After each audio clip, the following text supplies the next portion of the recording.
Baghajatin level crossing সংলগ্ন এলাকায় চাঞ্চল্য। আলট্রা অ্যাপার্টমেন্টের সামনে যেখানে প্রায়শই বাস রাখা হয় এবং প্যান্ডেল তৈরি করা হয়, সেই এলাকাতেই বাঘাযতীন ওভারব্রিজ থেকে এক অজ্ঞাত পরিচয় ব্যক্তি নিচে পড়ে যান। স্থানীয়দের নজরে আসার পর তাকে গুরুতর আহত অবস্থায় পড়ে থাকতে দেখা যায়। তার সঙ্গে থাকা ব্যাগে একটি ল্যাপটপ ও মোবাইল ফোন ছিল বলে জানা গেছে। মোবাইল ফোনের সূত্র ধরেই পরিবারের সদস্যদের সঙ্গে যোগাযোগ করা হয়। খবর পেয়ে ঘটনাস্থলে আসে পুলিশ।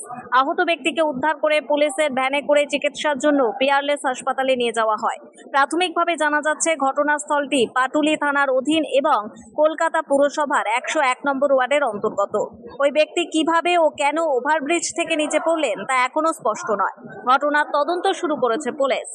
আমি এখান থেকে বাইক নিয়ে যাচ্ছিলাম, দেখলাম ওই পাঁচিলটা টপকে মানে জাস্ট পাঁচিলটাকে ধরে আছে। ততক্ষণ আমরা গাড়িটা রেখে যে আসবো দেখলাম ওখান থেকে ডাং করেছি। সঙ্গে সঙ্গে ওখান থেকে যখন ডাং করেছি ছটকাচ্ছে, আমি তখন দৌড়ে বাইকটাকে ওখানে সামনে রেখে দৌড়ে সামনে যে পুলিশ পোস্ট আছে ওই পুলিশ পোস্টে গিয়ে বললাম। উনি তখন বললো যে ওটা ট্রেন লাইনের এপারে না ওপারে।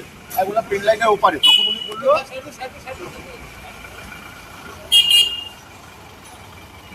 ট্রেন লাইনের ওপারে। তখন উনি বললো যে এটা আমাদের থানার আন্ডারে না, ওই থানার আন্ডারে। আমরা ফোন করে দিয়েছি।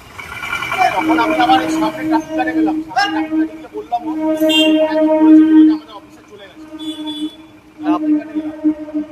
আপনার কি মনে হচ্ছে এটা কি উনি ইচ্ছা করে কি কেউ ধাক্কা দিয়ে ফেলে দিয়েছেন না আপনি ভাবছেন? না, উনি তো নিজে থেকে পাঁচিলের সাইডে গিয়ে এরকম করে টপকালো, টপকে দিয়ে এরকম করে দাঁড়িয়ে গেল। তখন তো আমরা পিছনে বাইকটা রেখে আমরা যে আসবো তার মধ্যে দেখলাম যে উনি নেই। নিচে থেকে দেখছি যে উনি পুরো নিচে পড়ে আছে। আচ্ছা আচ্ছা। ও আপনি ওখান থেকে দেখলেন? আমি ওখান থেকে ফার্স্টে থানাতে খবর দিলাম। আচ্ছা, থানাতে বলতে ওখানে যে পুলিশ দাঁড়িয়ে থাকে খবর দিলাম। উনি বললো যে এটা আমাদের থানা আন্ডারে না, আমি ফোন করে দিচ্ছি। ফোন করে আমি আবার ওখান থেকে হেঁটে হেঁটে এখানে এলাম, দৌড়ে দৌড়ে দেখুন না কাদা।